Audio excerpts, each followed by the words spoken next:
ጅምላ በቪዲዮ የተቀረጸ ሬሳ ተራ የሆነበት ዘመን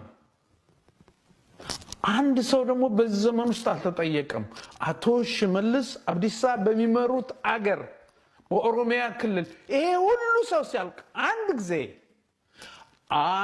ጊዜ ምንድነው ተብሎ ኃላፊነት ተወስዶ የተጠየቀ ሰው የለም እንበለጽጋለን ትላላችሁ የሚያሳዝነው ጠቅላይ ሚኒስትሩ ይሄ ሁሉ አንዴ አይደለም ከ15 ጊዜ በላይ አንዴ 200 አንዴ 150 አንዴ 500 በየጊዜው ሰው ሲገደል ሐዘኖትን የገለጹበት ወቅት 2-3 ቢሆን ያ ለህንፃ ለፓርክ ለዛፍ ያለውት ክብር ይሄ ሁሉ ሰው ሲያልቅ ግን ስሜቶን የገለጹበትን መንገድ ደግሞ ጊዜ አጥቼ ነው እንዳይሉን ለምሳሌ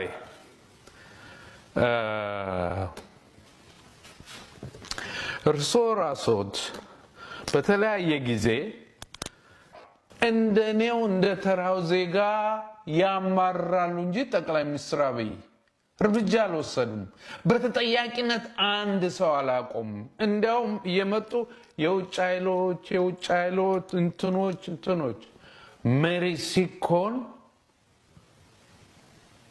እንደኔ አቤቱታ ለማሰማት ሳይሆን እርምጃ ለመውሰድ ነበር ያንን ቦታ የተጠቀሙበት ስለዚህ ህዝቡ በመንግስቶ እና በመንግስታችሁ እምነት የለው ምክንያቱም በየጊዜው በሚደርሰው መከራና ችግር እንዳውም በአንድ ወቅት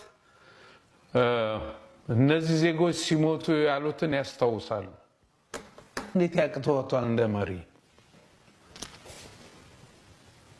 እንዴት በዚህ ዘመን ውስጥ ሁሉ ሰው አልቆ አንድ ሰው በህግ አይጠየቅም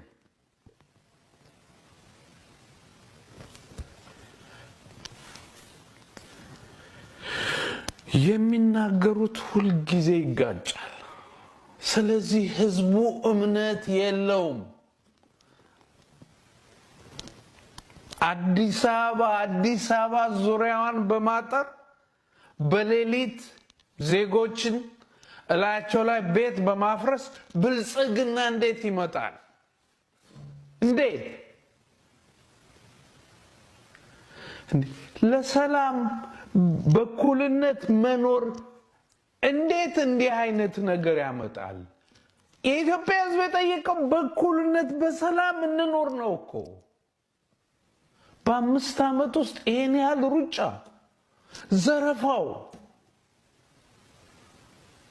በየቦታ ያለው ዘረፋ ተጠያቂነት የሌለበት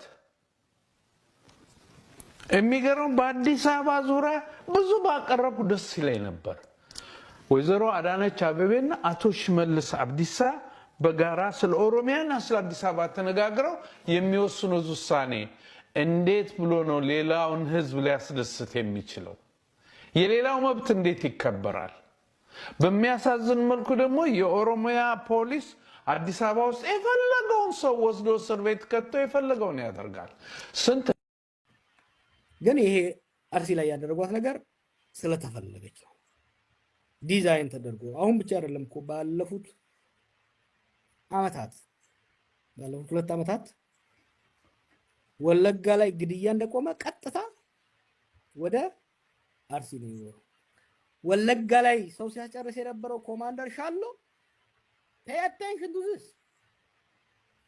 ወለጋ ላይ ይሄን ሲያስፈጽም የነበረው የወለጋ የምስራቅ ወለጋ ኮማንደር አርሲ መጣ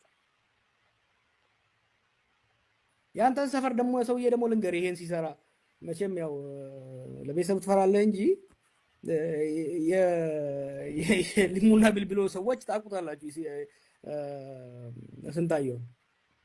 ስንታየው ጥርሱን የነቀለው ሃይማኖት ከሃይማኖት በማጋጨት ቱለማን ከአርሲ ቱለማን ከአማራ አማራን ከአርሲ ሃይማኖት ሲያጋጭ እዛች አክቹአሊ የቀበሌ ስሟን ራሱ ይያታል። ይሄ ሰውዬ ታውቃለህ፣ ግንቢቴ፣ መራሮ፣ ስልጣና የሚባሉ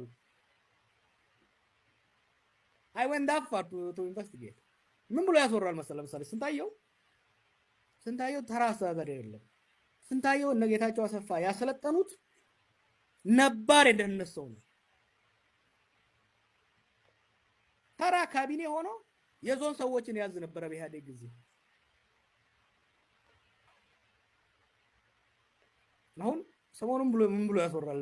አንዴ ኤክስፖዝ አደረኩ ባይ ዘ ወይ አሁን ከዚህኛው ሃይማኖታዊ ጉዳይ ሳይሆን ከ120 ማፊያ ጋር ኤክስፖዝ አደርገው እኔን እኮ ጀዋር የሚጠምደኝ ኦሮሞቹ ጋር ሲመጣ እኔ እኮ ሰላሌም አይደለም አርሲ ነው የዛው ተወላጅ ሰይጣን ነው። በቃ ምንም ሃይማኖቱ አይደለም ብሔሩ አይደለም ስራው ተፈጥሮም እንደዛው ነው። ዛሁን ሁሉ እኮ የወጣለት ሰይጣን ነው ሰዎችን በማጋጨት ሻሸም ምዕራብ አርሲ ላይ ሰዎችን ሲያስጨርስ ከርሞ በእጁ ገሏል። በአንድ መምህር በእጁ በቀጠራራ ፀሐይ ነው ሻሸመኔ ላይ ገደለው። የኮሚሽነር ሻሎ ገለታና የስንታየው ጥምር አስቦበት የሰራ ስራ ነው። አስቦበት፣ ምክንያቱም የተካኑ ናቸው። በወያኔ ጊዜም ይሄንኑ ነበር ሲሰሩ ነበር። ያንን ልምድ አመጡና በብዙ ጥፋ ባስተውት አርሲን ይሄ እንግዲህ አሁን የደህንነት ኦፕሬሽኑ ነው። የፖለቲካ ኦፕሬሽኑ ደግሞ ተቋሚ የሚመስሉ ለህዝብ ተቆርቋሪ የሚመስሉ መዓት ተከፋይ ሚዲያዎች አሉ። እኔ ሰዎችን ቻሌንጅ አደርጋለሁ። ሁሌም የሆነ ግድያ ሲካሄድ ቀድሞ የሚለጥፉት ሰዎች ያቸው ያሰኮውን አሁን ምን አደረጉ መሰለህ? ከ3 ሳምንት በፊት ከታች ከቆለማው ከሸነን ኮሉና ከምዕራብ ሐረርጌ የሚመጡ የከብት ነጋዴዎችን እንግዲህ ደጋ ወደዚህ ወደ ደጋው መጥተው ወደ አሰኮ መጥተው ከብት ይገዛሉ። ከብት ሊገዙ የመጡን ሰዎች በጣም አሰቃቂ በሆነ መልኩ ይገሏቸውና መጀመሪያ የሚለጥፉት ፓርቲ ብሏይ ናቸው። አማራ ኦሮሞን ጨፈጨፈ፣ ፋኖ ሰው ጨፈጨፈ። ፋኖ እንዴት ሊያደርግ እዛ ጋር ደረሰ?